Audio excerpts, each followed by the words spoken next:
ஆத்மாவிலே செழிப்பற்று போய்விடும். அடுத்ததாக 1 யோவான் 3:14 வாசிக்கிறோம். சகோதரரிடத்தில் அன்பு கூறுகிறபடியினால் மரணத்தை விட்டு நீங்கி ஜீவனுக்கு உட்பட்டிருக்கிறோம் என்று அறிந்திருக்கிறோம். சகோதரத்தில் அன்பு கூறாதவன் மரணத்தில் நிலை கொண்டிருக்கிறான். சகோதரனை பகைக்கிற எவனும் கொலைபாதகனாக இருக்கிறான். மனுஷ கொலைபாதகனாக இருக்கிறவனுக்குள்ள நித்திய ஜீவன் இருக்காது என்று அறிவீர்கள். இது எல்லாம் நீங்கள் அறிந்து கொள்ள வேண்டும். அவன் நம்ம பகைக்கலாம், நாம் அதை பகைக்கக்கூடாது. சகோதரன் நம்ம பகைக்கலாம், ஆனால் நான் போய் சகோதரனை பகைக்கக்கூடாது. பகைமை இடத்துல நிர்மூலம் அடைய வேண்டும். அதனால்தான் எவ்வளோ பேசி வாங்கினாலும் எப்படி இருக்கிறீங்கன்னு கேட்டால், ஐயா நல்லா இருக்கு ஐயா, சொல்லுங்கள் ஐயா, பிரதர் சொல்லுங்கள் பிரதர், இப்படி தான் போகணுமே தவிர அவன் பேசுவான் அநியாய பாஷை. நம்ம என்ன செய்யணும்?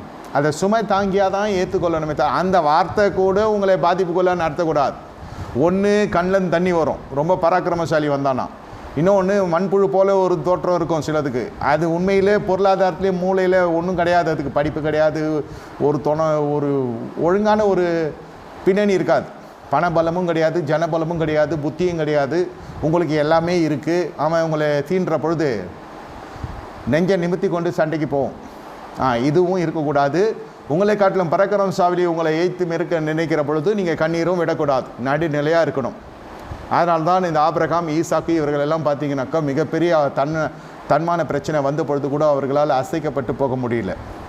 நீங்கள் அசையாது இருந்தால்தான் உனக்கு ஆசீர்வாதம். உடனே ஊரு கொலைஞ்சிரும். ஐயோ பயமாக இருக்குது. ஏன் பயமாக இருக்கு? எனக்கு மானம் போயிடும், எனக்கு அசிங்கமாகிடும். எனக்கு நீங்கள் கனத்தோடு வாழ்கிறீங்கன்னு நினச்சிங்கன்னா கனவீனம் வந்துடும். நான் கிறிஸ்துவுக்குள்ளே வாழ்கிற பொழுது கனம் கனவீனமாகும், கனவீனம் கனமாகும். நிரந்தரமாக கனம் இருக்காது. பரிசுத்தவான்களுக்குரிய ஒரு கனம் மனசாட்சியின்படி இருக்கும். என்னென்னா அந்த கனம் எங்கேருந்து வரும்னா தேவ சமூகத்திலேருந்து மட்டும்தான் வரும். நீங்கள் ஜெபிக்கிறீர்கள், உபவாசிக்கிறீர்கள், ஜப குறிப்புகளுக்காக வாழ்கிற ஜனங்களுக்கு இந்த செய்தி கிடையாது. அதுக்கு மேலே வாழ விரும்புகிறவர்களுக்கு தான் இந்த செய்தி போய் சேர வேண்டும் என்று நான் கர்த்தருக்குள்ளே விசுவாசிக்கிறேன், நான் ஜெபிக்கிறேன். அப்படியே கர்த்தர் செய்வாராக. ஏன்னா ஜப குறிப்புக்கு பின்னால் சுற்றி கொண்டிருக்கிறவர்களுக்கு இது புரியாது.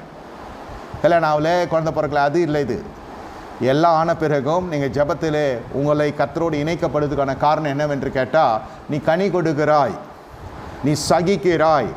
உபத்திரவத்தில் நீங்கள் என்னவாய் காணுகிறீங்க? இன்பத்தை காணுகிறீங்க. அடித்து கட்டி வைத்து அடித்து பிழிந்து தோய்த்து. அப்போஸ்தலர் நடவடிக்கைகள் 16வது அதிகாரத்தில் அது என்ன நடக்குது என்றால், உள்ளே போய் பார்த்தா துதித்து பாடிக்கொண்டிருக்கிறான். இது எங்கேயாவது நடக்குமா? காயங்களை குறித்து கவலைப்படலை, அவமானத்தை குறித்து கவலைப்படலை, எதை குறித்து கவலைப்படலை, எதிர்காலத்தை குறித்து கவலைப்படலை, அந்த வலியிலிருந்து வருகிற வேதனை குறித்து கவலைப்படலை. ஆனால் துதித்து பாடி கர்த்தரை மகிமைப்படுத்தி கொண்டிருக்காங்க. கர்த்தர் கிரியை செய்து அஸ்திவாரத்தை குலுக்கிற தேவன் நம் தேவன்.